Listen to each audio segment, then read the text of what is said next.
ప్రతిరోజు మార్కెట్ ధరల కోసం ఇప్పుడే మన ఛానల్ని సబ్స్క్రైబ్ చేయండి, లైక్ చేయండి, షేర్ చేయండి. రైతు సోదరులకు, వ్యాపారస్తులకు మరియు ప్రేక్షకులకు అందరికీ నా నమస్కారం. ఈరోజు 8వ తారీఖు జనవరి నెల 2025. ఈరోజు మన మదనపల్లి టమాటా మార్కెట్లో ధరలు ఏ విధంగా పలుకుతున్నాయి మనం వీడియోలో తెలుసుకున్నాం. ముందుగా మన ఛానల్ని ఇంకెవరైనా సబ్స్క్రైబ్ చేయకపోతే ఇప్పుడే సబ్స్క్రైబ్ చేసుకోండి. ఆన్ నోటిఫికేషన్స్ ఆన్లో పెట్టుకోండి. మన వీడియోస్ మిస్ అవ్వకుండా చూడండి. అలాగే ఒక లైక్ కొట్టి సపోర్ట్ చేయండి.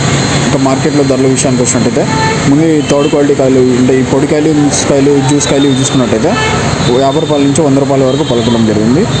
50 రూపీస్, 100 రూపీస్ జ్యూస్ కాయలు. ఇంకా థర్డ్ క్వాలిటీ కాయలు చూసుకున్నట్టయితే 100 రూపీస్ టు 150 రూపీస్, 100 రూపాయల నుంచి 150 రూపాయల వరకు థర్డ్ క్వాలిటీ కాయలు అయితే పలకడం జరిగింది. ఇంకా సెకండ్ క్వాలిటీ కాయలు చూసుకున్నట్టయితే 150 రూపాయల నుంచి 200 వరకు పలకడం జరిగింది. 150 rupees to 200 rupees second quality. ఇంకా ఫస్ట్ క్వాలిటీ చూసుకున్నట్టయితే 200 రూపీస్ టు 260 రూపీస్, 200 రూపాయల నుంచి 260 రూపాయలు ఫస్ట్ క్వాలిటీ కాయలు అయితే పలకడం జరిగింది. ఇక టాప్ రేట్ చూసుకున్నట్టయితే 310 రూపీస్, 310 రూపాయలు టాప్ రేట్. క్వాలిటీ మాల్ 200 రూపీసే, 270 రూపాయలు.